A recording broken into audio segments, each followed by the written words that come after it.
Greetings from Pentecostal Resources Group.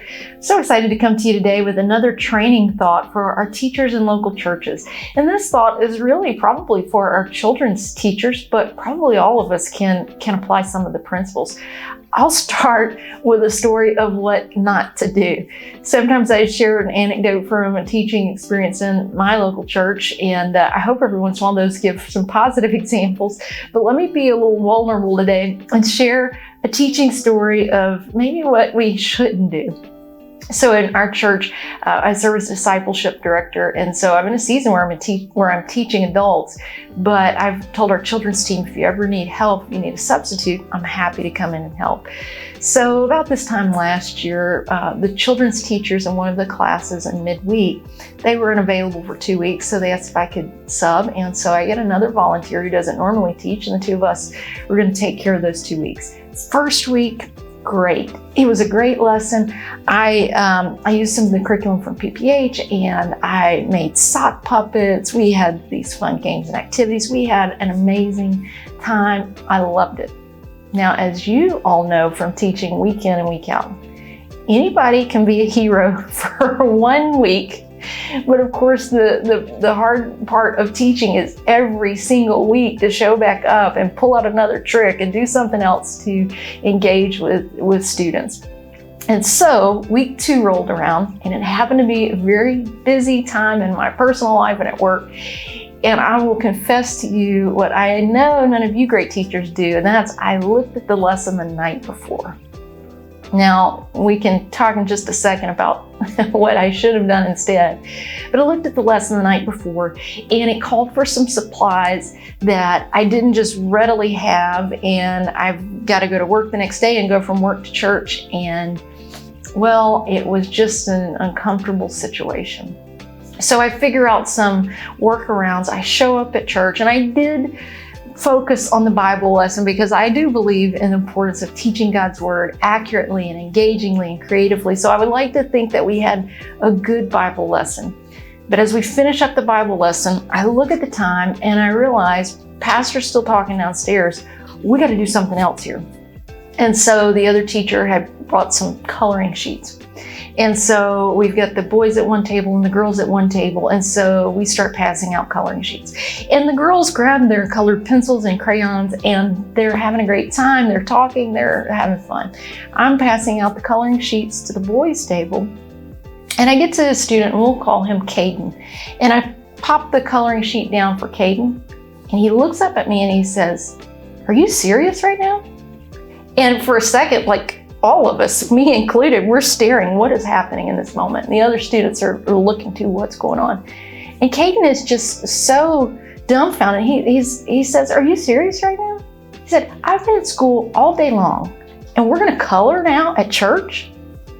I'm gonna ask you, if you're watching this with a group of teachers, it would be so cool if you pause the video right now, talk about what went wrong to get to this point, and what would you do next? Now, for those of you who are not watching with the group, I'll just go ahead and jump in and I'll do some of that discussion. I realized in that moment, we've made a lot of mistakes to get to this point where now a student is having this moment of honestly confrontation. He's really calling me out to say, this can't be the best way to have this children's class right now. And so the student is becoming the teacher and saying there's got to be a better option here. So let's talk about what got us to this point. First of all, as I indicated, I did not adequately prepare for that class time. Those students deserved better than a coloring sheet. And that was our fallback because I hadn't done enough work to get ready for that class time. Now, of course, I could look in that moment of using the curriculum as somebody, not just a teacher, but as someone from PPH that helped shape the curriculum. And I use that to have a conversation with our team to say, we've got to make sure that the activities in the curriculum are accessible, that they have simple supplies that a teacher can easily gather around the house. So as a result, we're working on making that more easily, readily available to you as teachers. But what I realized as a teacher is, if I had looked at the lesson just a little bit earlier in the week, didn't have to read it, didn't have to do a lot of in-depth digging, but if I had just scanned the lesson, I could have realized, hey, I need a banana. Hey, I need, this certain game. The value of looking at what we're going to teach ahead of time is so huge, because then you don't get stuck in a moment where you don't have what you need and you're up against the clock and you resort to things that you really know aren't the most engaging for the students. So number one, I should have put more time into preparing.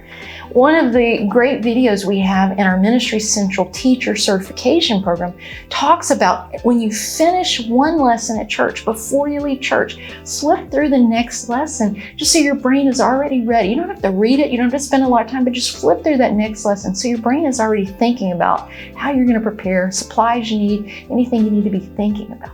So number one, I didn't prepare adequately. Number two, clock management. Now, this phrase gets used in sports, it gets used in a lot of ways.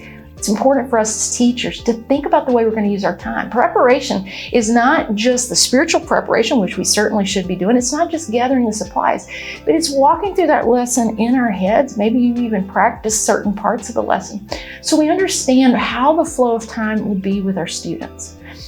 When I get to the end of the lesson with that class and I realize, oh, wait a second, pastor's still going, I should have had a very obvious next step that I could have done. Instead, I'm realizing, oh goodness, what are we going to do? And here we have the coloring sheet debacle. When we think through our time that we have available in our class setting, this applies to teachers of all ages. Think about how we're going to use the available time we have. Start with what's most important. Bible lesson. How are we going to teach that Bible lesson? About how long do we think that's going to take? What's next? The application of that Bible lesson. How long will that take? What will we do there?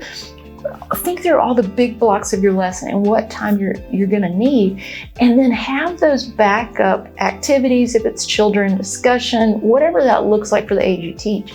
Think through intentionally before the time that you teach, what do I need to do? And if we have extra time, maybe you don't have a set start and stop time in your class like we did that night, have some genuinely viable alternate activities that you can easily bring in. And that does require point 3 with our kids. It's got to be more than a sit at a desk with a pencil activity, especially in midweek. I could have been frustrated with Caden in that moment, but the reality was I knew he was telling the truth. I knew he's saying what every other boy at that table's probably thinking, and he's just the one that's going to go ahead and voice it. We've got to have not just throwaway activities to fill the clock. We don't have enough time with our children, with all of our students, that we can spend discipling them, that we could throw away time that we have with them. So let's get to the rest of the story. What did I do? Caden's staring up at me. I realized he's not just frustrated, he's disappointed. He wanted to come to church and have a good experience, and I failed him as a teacher because I didn't prepare, because I didn't have quality engaging activities.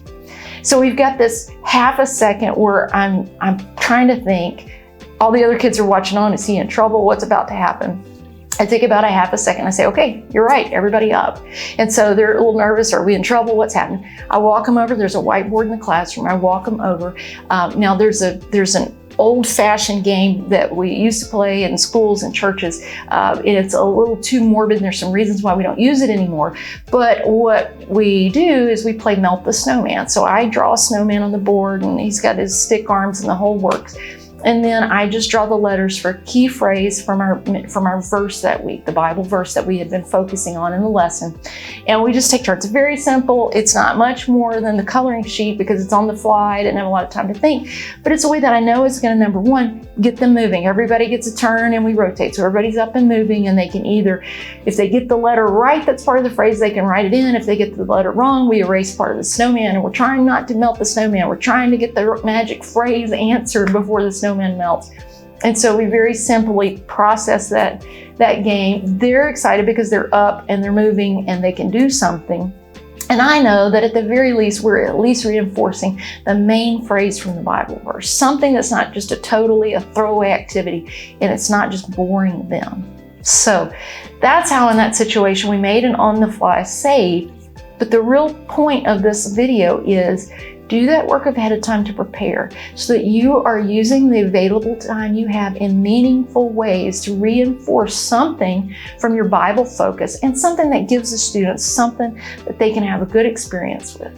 Now, I know you guys are doing a great job out there, so probably few of you have can identify with something that's gotten to that point, but Preparation is the way we avoid those kinds of moments. So I want to encourage you, think about the way you're preparing for your lessons. Think about the ways that you're using the available time. I know that God's going to help us, and you can come back here for more teacher training videos.